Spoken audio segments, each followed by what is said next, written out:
মাছ ডিম যদি বাড়িতে না থাকে অবশ্যই কাঁচকলার এই রেসিপিটি একবার কিন্তু বাড়িতে বানিয়ে দেখবেন। ভালো লাগলে লাইক করবেন, কমেন্ট করবেন, শেয়ার করবেন। অবশ্যই আমার চ্যানেলটি সাবস্ক্রাইব করে দেবেন। ছোট বাচ্চারা অনেক সময় মাছ ডিম ছাড়া ভাত খেতে চায় না, তো কাঁচকলা দিয়ে এই রেসিপিটা বানাবেন। বাচ্চারা কিন্তু বুঝতে পারবে না মাছ খাচ্ছে না কাঁচকলা খাচ্ছে। তো অবশ্যই একবার চেষ্টা করবেন। 4টে কাঁচকলা গোড়ার দিক কেটে নিয়ে জল দিয়ে আমি কুকারে বয়েল করার জন্য দিয়ে দেব 3টে সিটি। এদিকে মিক্সিতে আমি একটা পেস্ট বানিয়ে নিই, যেহেতু কাঁচকলাটা বয়েল হচ্ছে। দিয়েছি একটা মাঝারি সাইজের পেঁয়াজ, দিয়েছি 8 থেকে 10টা রসুন কোয়া, দিয়েছি 4 থেকে 5 টুকরো ছোট্ট ছোট্ট আদার টুকরোগুলো ছোট ছোট করে কেটে নিয়ে 4 থেকে 5টা দিয়েছি। একটা দিয়েছি টমেটো, আর দিয়েছি গুঁড়ো মশলা। আপনাদের চয়েস মশলাটা কিন্তু কষানোর সময়ও দিতে পারেন। এখানে দিয়েছি হলুদ গুঁড়ো 1/2 চামচ, জিরে গুঁড়ো 1/2 চামচ, লঙ্কা গুঁড়ো সামান্য একটু, আর ধনে গুঁড়ো 1/2 চামচ। সামান্য একটু জল দিয়ে খুব ভালো মিহি একটা পেস্ট বানিয়ে নেব। কাঁচকলা এদিকে সেদ্ধ হয়ে গেছে, একটা প্লেটে ঢেলে নেব। কাঁচকলাগুলো কিন্তু এবারে খুব ভালোভাবে ঠান্ডা করে নিতে হবে। ঠান্ডা করে নিয়ে একটা কাঁচকলাকে 3টে টুকরো করে কেটে নিতে হবে, আর ভেতর থেকে ছিলকার ভেতর থেকে কাঁচকলার পিসটাকে বের করে নিতে হবে। এই রকমভাবে প্রত্যেকটা কাঁচকলাকে সুন্দর করে কেটে নিয়ে ভেতর থেকে কাঁচকলার পিসগুলোকে বের করে নিতে হবে। ঠান্ডা হয়ে গেলেই কিন্তু করবেন, না হলে হাতে কিন্তু লেগে যাবে গরম ভাবটা। আমাকে অ্যাকচুয়ালি তাড়াতাড়ি করার ছিল, এই জন্য আমি খুব তাড়াতাড়ি করেই ছাড়িয়ে নিয়েছি। আপনারা কিন্তু অবশ্যই ঠান্ডা করে নিয়ে করবেন, না হলে গরম ভাব কিন্তু লেগে যাবে আঙুলে।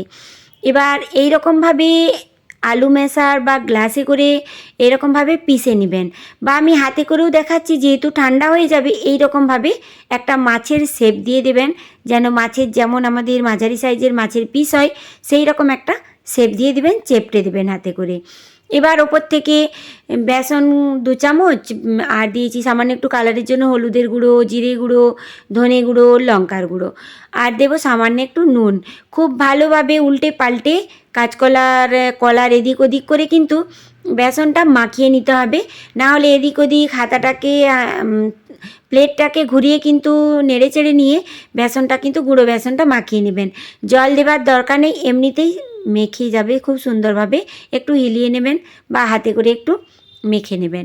এবার কড়া গরম করে তেল দিয়ে, তেল গরম হয়ে গেলে পিসগুলো একটা একটা করে দিয়ে প্রত্যেকটা পিসকে উল্টে পাল্টে ভেজে নেবেন, মাছের মতো লাল লাল করে কালার করে। তারপর একটা প্লেটে তুলে নেবেন। আমার ছেলে এমনিতেই এগুলো খুব খেতে পছন্দ করে, ঘুরতে ফিরতে খায়, কারণ এটা খুব হেলদি রেসিপি। তো ওই কড়াতেই দিয়ে দেবো গোটা গরম মশলা, দেবো তেজপাতা, সামান্য একটু হিং, দেবো শুকনো লঙ্কা, আর দেবো পেস্ট করে রাখা মশলা। খুব ভালোভাবে কষিয়ে নেব নেড়ে চেড়ে। এবার ওপর থেকে কালারের জন্য দেবো কাশ্মীরি রেড চিলি পাউডার। খুব সুন্দরভাবে গ্যাসটা স্লিম করে মশলাটা কিন্তু কষিয়ে নিতে হবে। আপনাদেরকে আমি বলছিলাম নিরামিষে কিন্তু করতে পারেন, নিরামিষ পেঁয়াজ রসুনটা বাদ দিয়ে নিরামিষ দিনে নিরামিষ মাছের এই রেসিপিটা কিন্তু অবশ্যই বানিয়ে ফেলতে পারেন। কষিয়ে নেওয়ার পর দিয়ে দেবেন জল। জলটা দিয়ে খুব ভালোভাবে নেড়ে চেড়ে নিতে হবে।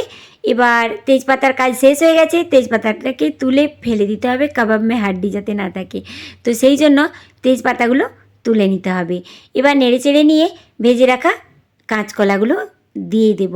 তারপর সামান্য একটু 2 থেকে 3 মিনিট ফুটিয়ে নিয়ে জলটা কম হয়ে গেলে ওপর থেকে গরম মশলার গুঁড়ো দেবো, সামান্য একটু ধনেপাতা কুচি, একটু কাঁচা লঙ্কা কুচি, আর সামান্য একটু ঘি দিয়ে গরম গরম ভাতের সাথে সার্ভ করব কাঁচকলার এই রেসিপিটি। তো কেমন লাগলো অবশ্যই বলবেন, ভালো লাগলে লাইক করবেন, কমেন্ট করবেন, শেয়ার করবেন।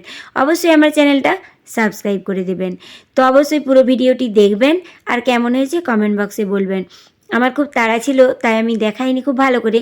আমি এখানে প্লেটেই দেখাচ্ছি, দেখুন কত সুন্দর পুরো মাছের মতো দেখাচ্ছি।